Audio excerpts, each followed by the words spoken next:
Word of Life for March 2025. Why do you look at the speck of sawdust in your brother's eye and pay no attention to the plank in your own eye? From Luke's Gospel, chapter 6, verse 41. Jesus had come down from the mountain where he had spent the night in prayer and then had chosen his apostles. When he reached a flat place, he began to preach to them, beginning with the proclamation of the Beatitudes.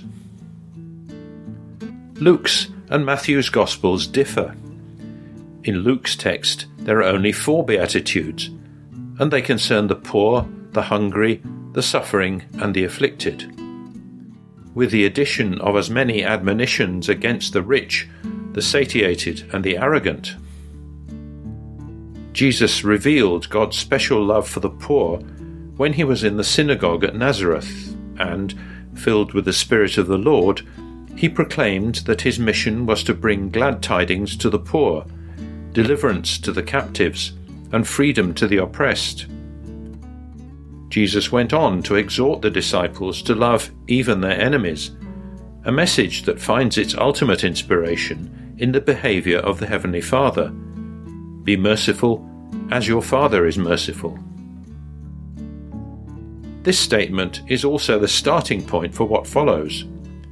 Do not judge, and you will not be judged. Do not condemn, and you will not be condemned. Forgive, and you will be forgiven. Jesus then goes on to reprimand the listeners by using a deliberately disproportionate image. Why do you look at the speck of sawdust in your brother's eye and pay no attention to the plank in your own eye? Jesus truly knows our heart. How often in everyday life do we have the sad experience of finding it easy to harshly criticize other people for their errors and weaknesses without taking into account that in doing so we attribute to ourselves a prerogative that belongs to God alone? The fact is that in order to remove the plank from our own eye, we need that humility that comes from the realization that we are sinners continually in need of God's forgiveness. Only people who have the courage to notice their own plank and what they personally need in order to change for the better will be able to understand without judging or exaggerating the frailties and weaknesses in themselves and in other people. Nonetheless, Jesus does not invite us to close our eyes to what is happening around us and just let things run their course. He wants his followers to help each other as they progress along the path to a new life. The Apostle Paul also frequently reminds us to show concern for and correct those who are idle and disruptive, to encourage the disheartened, to help the weak, and to be patient with everyone. Only love is capable of serving others this way. Why do you look at the speck of sawdust in your brother's eye and pay no attention to the plank in your own eye? How can we put this word of life into practice? In addition to what has already been said, during this Lenten season, we can ask Jesus to teach us to see others as he sees them, as God sees them. And God sees with the eyes of the heart, because he always gazes upon us with love. To help each other even more, we could restore a practice that was decisive for the first group of Focolari girls in Trent.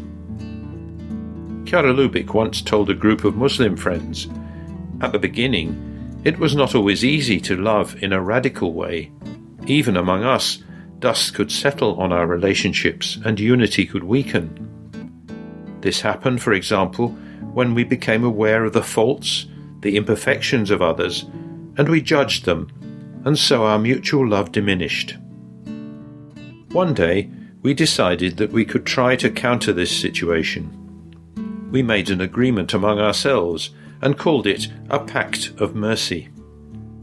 We decided that every morning we would see the people we met at home, at school, at work and so on as new, not calling to mind their faults at all, but covering everything with love. It was a strong and challenging commitment made by all of us together that helped us to always be the first to love, in imitation of the merciful God who forgives and forgets.